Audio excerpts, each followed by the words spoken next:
বউ, বউ, কোথায় গেলে গো? এইদিকে আসো তো। কি গো, কি হয়েছে? আমি মাঠে যাব, আমার জন্য তুমি দুপুরে ভাত নিয়ে যেও।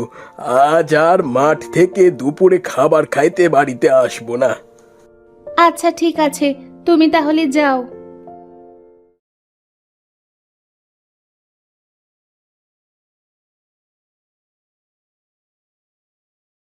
হায় রে পোড়া কপাল, আজ যদি একটা সন্তান থাকতো তাহলে কতই না ভালো হতো। যাই, ওইদিকে আবার ভাত উনুনে চাপিয়ে রেখে এসেছি।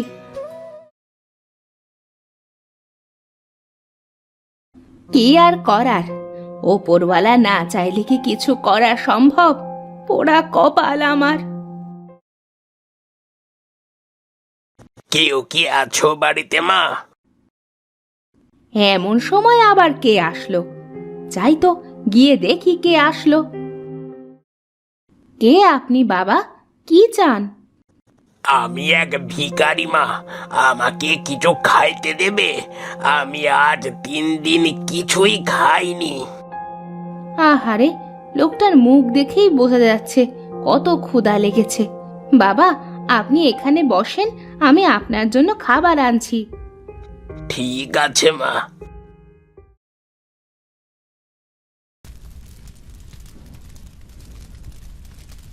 এই রে, তরকারি হতে তো আর একটু সময় লাগবে। এখন ভিক্ষুককে কি দিয়ে খেতে দিই? একটু বসুক বাবা, আমি তরকারিটা রান্না শেষ করে তারপর খাবার দিব।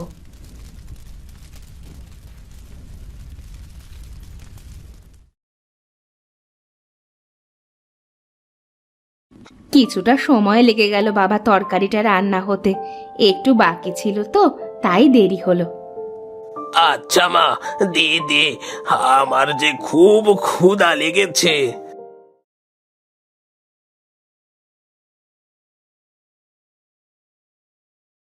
মা, তোদের বাড়িতে কি মরিচ নাই? না বাবা, মরিচের তো অনেক দাম, তাই বাজার থেকে কিনতে পারি নাই। ও, তা তোদের দেখে তো মনে হচ্ছে চাষবাস করেই খাস। তা মরিচ চাষ করলেই পারিস। তা হয়, কিন্তু আমার কাছে ভালো জাতের মরিচের বীজ আছে, এইগুলো রাখ। আর তোর স্বামীকে বলিস এই বীজগুলো মাঠে রোপণ করতে। দেখবি ভালো মরিচ পাবি, তাহলে তোদের সংসারের আর কোনো অভাব থাকবে না।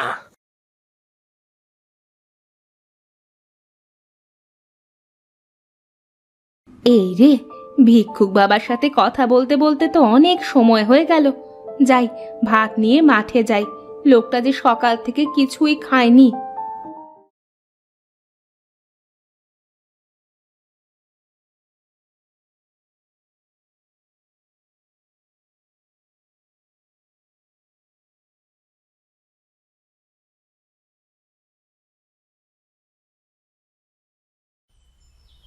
ওগো, খাবার খেয়ে নাও। আসছি, তুমি ওখানে বসো।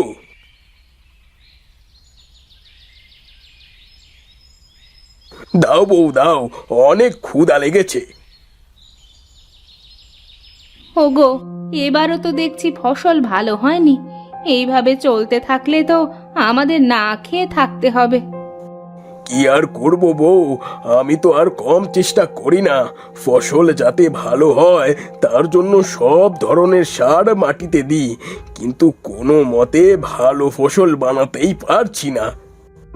ওগো, বলছি আজ না একটা ভিক্ষুক বাবা এসেছিল, আমার কাছে ভাত খেতে চেয়েছিল, তাই আমি ভাত খেতে দিই। খাওয়ার পর জানো, কিছু মরিচের বীজ দেখে বলছে এইগুলো যদি মাঠে রোপণ করি তাহলে ভালো ফসল হবে, আর আমাদের কোনো অভাব থাকবে না। হুম, আচ্ছা বউ, তুমি এখন যাও, আমি কাজ শেষ করে বাড়ি এসে ভেবে দেখব কি করব।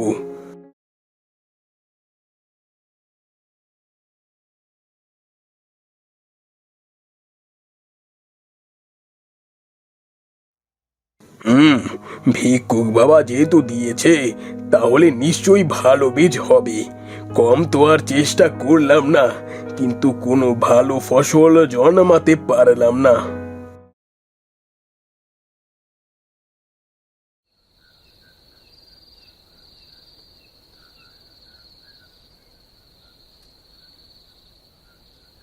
ওগো, তোমার আজ আসতে যে এত দেরি হলো?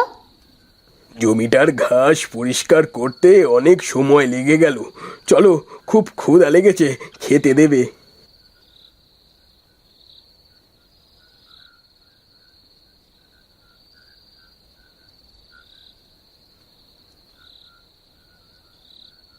ওগো, ভিক্ষুক বাবার দেওয়া মরিচের বীজ নিয়ে কিছু ভেবেছো? হ্যাঁ গো, ভেবেছি। কাল সকালে বীজগুলো দিও, আমি মাঠে নিয়ে লাগাবো। ভালোই হবে বলো, কাঁচা মরিচের যে দাম। হ্যাঁ গো, মরিচের দামের জন্যই তো আজ আলা তরকারি খাচ্ছি। তাড়াতাড়ি খেয়ে নাও তো, বাইরে প্রচুর মেঘ করেছে, মনে হয় বৃষ্টি হবে।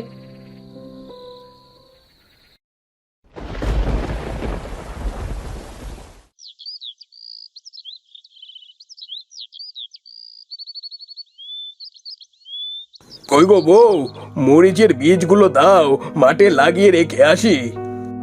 আসছি গো, আসছি। এই নাও মরিচের বীজ। আচ্ছা, তুমি থাকো, আমি গেলাম।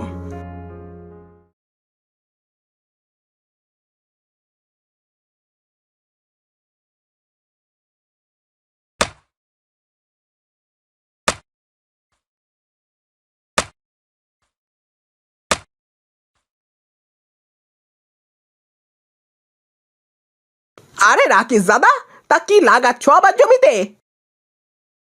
গেদু দাদা যে, এই মরিচ চাষ করব ভাবছি, তাই মরিচের বীজ লাগাচ্ছি।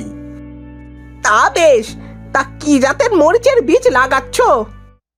তা তো আমি জানি না দাদা, দেখি কি জাতের মরিচ হয়। ও আচ্ছা, তাহলে তুমি কাজ করো দাদা, আমি যাই।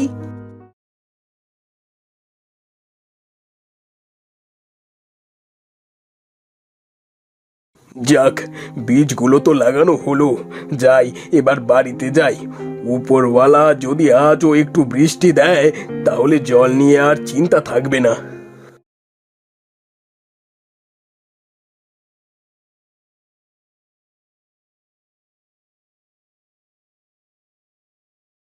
তুমি এসেছো? বীজগুলো লাগিয়ে আসলাম, এখন একটু বৃষ্টির প্রয়োজন। তুমি চিন্তা করো না, দেখো আকাশে অনেক মেঘ হয়েছে, এখনই মনে হয় বৃষ্টি হবে।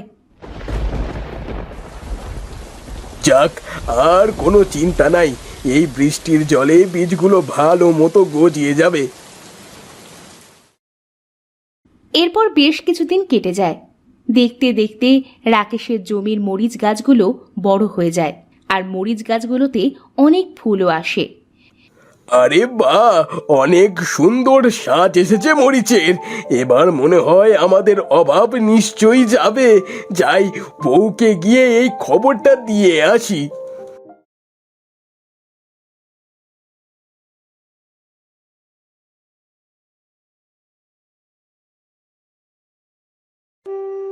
বউ, বউ, তোমার কি হয়েছে বউ? কথা বলো, কথা বলো বউ।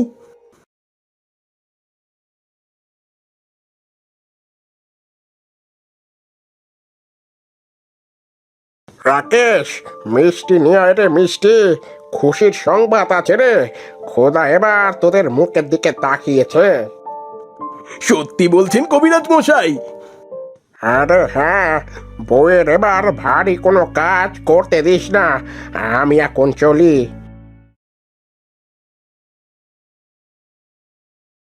বউ, কবিরাজ কি সত্যি কথা বললো? হ্যাঁ গো, হ্যাঁ, সত্যি বলছে। যাক, ক্ষুধা আমাদের কথা কানে শুনেছে।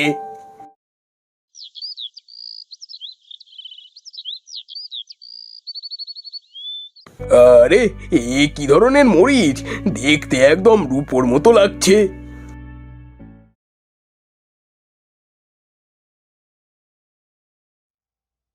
আহা, এ তো দেখছি সবই রূপোর মরিচ। যাই, বউকে গিয়ে সব কথা বলি।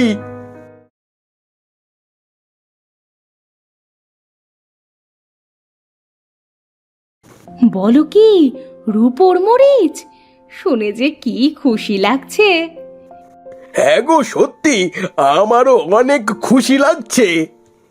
চলো চলো মাঠে যাই। হ্যাঁ দাঁড়াও, একটা ঝুড়ি নিয়ে নি।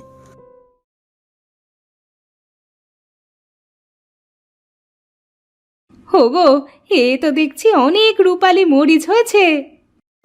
আহা, হ্যাঁ গো হ্যাঁ।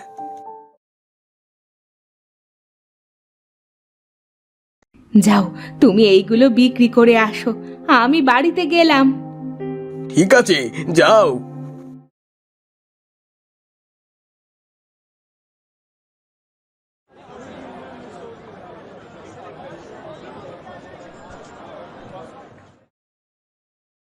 এ কি রাকেশ, তুই যা খাই করে কি আনছিস?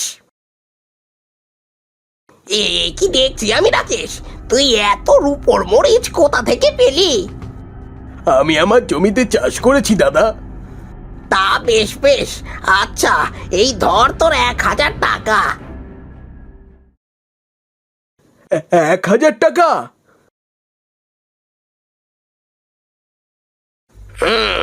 বিষয়টা দেখতে হচ্ছে। যদি রাকেশের জমিতে এত রূপালী মরিচ হয়, তাহলে আজ রাতে সব আমি চুরি করে নিয়ে আসবো।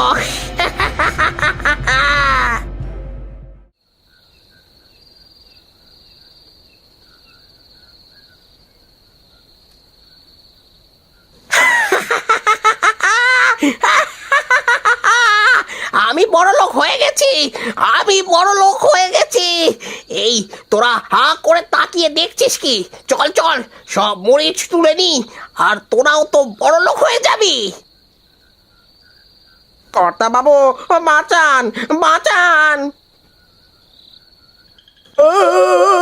মরে গেলাম, মরে গেলাম। কি হচ্ছে আমাদের সাথে? কেউ আছো? আমাদের বাঁচাও। আ, আ, আ।